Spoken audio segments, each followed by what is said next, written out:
Hello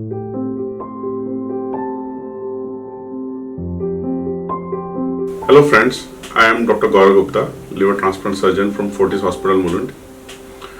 Today I am going to discuss a very important topic about hepatitis. There are various types of hepatitis, but what we will discuss is acute viral hepatitis, which is mainly caused by hepatitis A and E. Why we are discussing this topic today? Because this is a monsoon season, and this is a season when all these fecal-oral route infections, viral infections, the incidence goes up. So this is a time when we need to be careful about diseases like this. So acute viral hepatitis. So acute viral hepatitis means acute means the patient was normal and the infection started. Viral, it's self-explanatory. This infection is caused by the virus, and hepatitis means inflammation or swelling of the liver.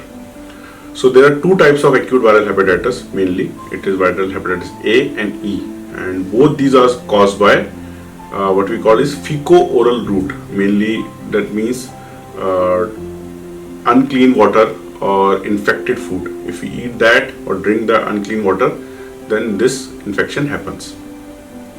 Now how it will present? So it will present, both these infection will present with weakness, tiredness, fever, and then jaundice happens. The jaundice happens little bit later. Initially it starts with just fever, and you feel your whole body is aching, it's paining, and then jaundice will start.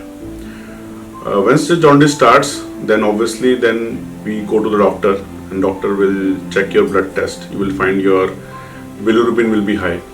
Along with the bilirubin, the doctor will check your liver enzymes. So liver enzymes are SGOT and SGPT. In viral hepatitis, these enzymes will go up.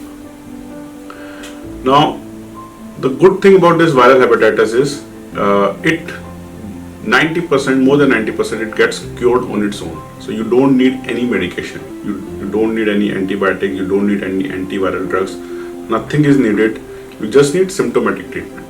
When I say symptomatic treatment, it means crocin for fever, good hydration, good food. That's all it's needed. And in more than 90% of patients, this viral hepatitis gets cured on its own. Now, there are some patients where we need to be really careful. So I'm going to talk about that class of the patients where we need to be really careful. So 90% of the, as I say, 90% of the patient gets cured on its own. They don't need hospital admission. They don't need anything. They gets diagnosed with viral hepatitis. You can go home, take good care of yourself, eat healthy, drink a lot of fruits, and you will get cured. Now, what are the 10% of the patient which we need to be careful? So these are the patient where with hepatitis there will be a lot of liver injury and liver takes a hit. So when I say liver takes a hit, what it means? It means some of the blood test like bilirubin starts to go up too high. Along with the bilirubin, one of the very more important test is INR. INR is a test which tells us about the blood clotting. So liver makes the clotting proteins, and if the liver is taking a hit or liver is getting injured, the clotting proteins goes down and there is a bleeding tendencies. So if there is a bleeding tendencies, the INR will go up. So the population or the patients where INR starts to go up, that is the population where we need to be careful. So whenever there is acute viral hepatitis, doctor needs to check along with your liver function and INR. If INR starts to go up more than 1.6 or 1.8, so this patient needs to get admitted and watched carefully. Now, even in these patients, we don't have much treatment available. The reason why we admit this patient is just for close observation, so that we can monitor their liver function regularly. Now, even if your INR goes more than 1.6, 1.8 to among even this patient, almost 80 to 90% of this population also gets treated on its own. You don't need to do anything.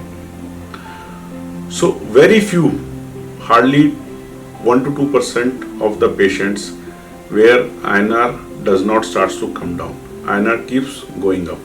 So if the INR keeps going up, it starts to go more than 3, 4, 5, 6.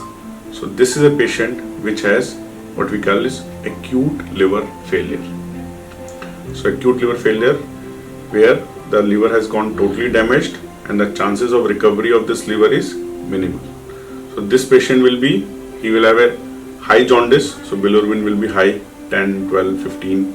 INR will be very high, 5, 6, 7, 8, 10. And patient also starts to develop what we call encephalopathy. Encephalopathy means the ammonia levels starts to go up in the brain, and the patient tends to sleep, and he tends to not recognize people, talks irrelevant.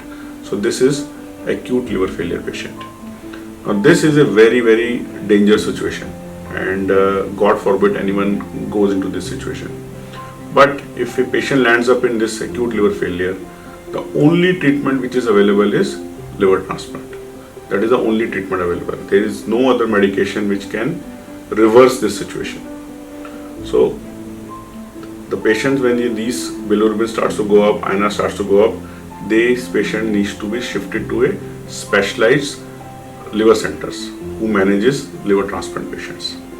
Okay, and if patient develops acute liver failure, then this patient needs an urgent liver transplant. When I say urgent, that means this patient needs to be transplanted within next 24 or 48 hours, as early as possible. With liver transplant, they have a very good outcome. More than 90% of these patients after transplant, they do very well. And good thing is, this disease is once happen, it cannot happen again in your life. So you get immunity for lifeline. So to summarize, sir, my friend, so simple disease, acute viral hepatitis, which can be easily preventable if we eat right kind of food and if we drink healthy water, not street food or not any contaminated water. So we can prevent that. Even if we tend to have this disease, we don't need to worry. More than 90% of the patient will get cure on its own. They don't need any medication. And if God forbid some patient lands up with high bilirubin and high INR, then these patient needs to be taken care in a specialized liver transplant unit. And with liver transplant, they can get very good